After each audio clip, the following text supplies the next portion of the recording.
गुरु की साजी नवाजी ममता मई प्यारी सास संगा जी, प्यार से कहिए जी धन्यकार जी। आओ संत महात्माओं, गुरु के वचनों को रखना संभाल के। आज का टाइटल भी यही है कि गुरु के वचनों को रखना संभाल के। आओ प्यारी सास संगा जी, गुरु वचन,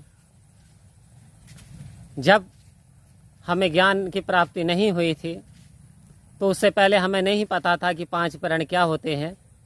उससे पहले हमें नहीं पता था कि 9 माया क्या होती हैं। उससे पहले हमें नहीं पता था कि ये 10वां ब्रह्म क्या होता है। आओ प्यारी सास संगा जी, ठीक इसी प्रकार से नहीं पता था जिस प्रकार से कबीरदास जी ने कह दिया कि पानी बीच मीन प्यासी और मोहे सुन सुनावे हांसी। कबीरदास जी ने कह दिया कि पानी के बीच, मीन कहते मछली के लिए, यदि कोई ये कहे कि मछली प्यासी है तो मुझे तो सुन सुन करके हंसी आती है। आओ संत महात्माओं, यही हाल हमारा था। परमात्मा तो रमा हुआ है, चहु और है हमारे, लेकिन हमें परमात्मा का एहसास नहीं था। इसकी प्राप्ति ना थी, इसका शुक्रियाना ना था। अपने हाल में हम जीते चले जा रहे थे संत महात्माओं।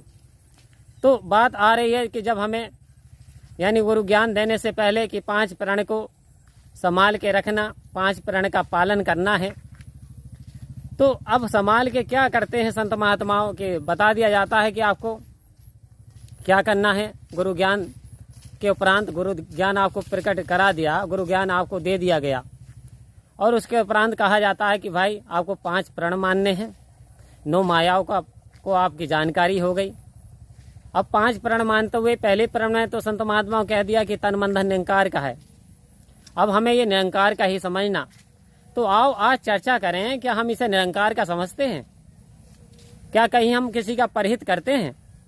जब तन मन धन निरंकार का है तो निरंकार का काम तो दूसरों की भलाई करना है, दूसरों का सहयोग करना है, दूसरों की मदद करना है, दूसरों की इमदाद करना है।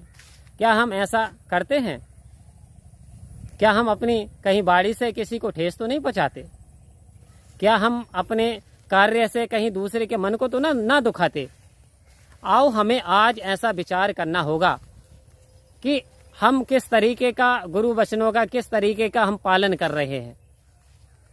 क्योंकि अक्सर जब बात आती है ना, कोई महात्मा जी हमसे कह देते हैं कि भाई साहब ये काम आप कर लीजिए, सतगुरु की बड़ी कृपा आप पे बरसेगी। तो हम क्या कहते हैं कि भाई साहब आप ही कर लो, मुझे तो टाइम नहीं है। आओ प्यारी सास संगत जी, जब हम ऐसा करते हैं तो क्या महात्मा का मन नहीं दुखता? जब हम किसी की बुराई करते हैं तो क्या उस महात्मा का मन नहीं दुखता?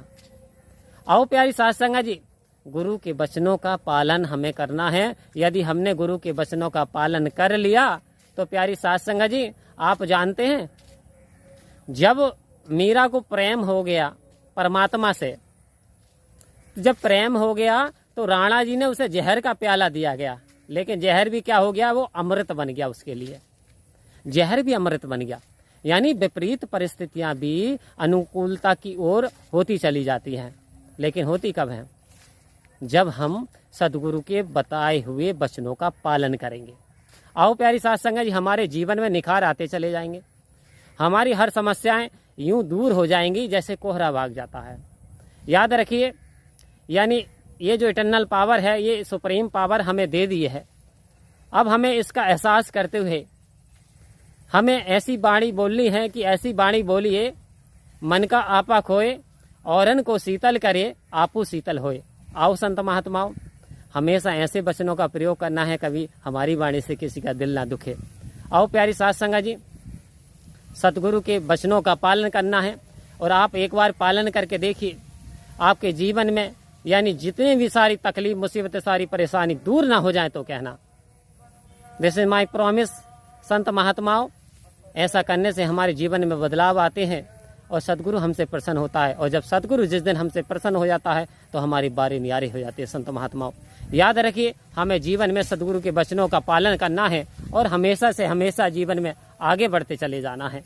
तो प्यारी सास संगत जी, इतना बोलने में बहुत सारी कमी गलती हुई होंगी, और यदि किसी के मन को कोई ठेस कटु वचन लगे तो मेरा स्वयं जगदीश का जान करके वापस रिटर्न कर देना। और यदि कोई अच्छी बात लगे तो मेरे सदगुरु का समझ करके उसे जीवन में फॉलो करेंगे, अपनाएंगे, तो तो वास्तव में आपका जीवन बदल जाएगा और सदगुरु की बड़ी रहम करम आप पे बरसेगी। तो मिलकर के सभी बोलेंगे सेइंग विल लव धन्य।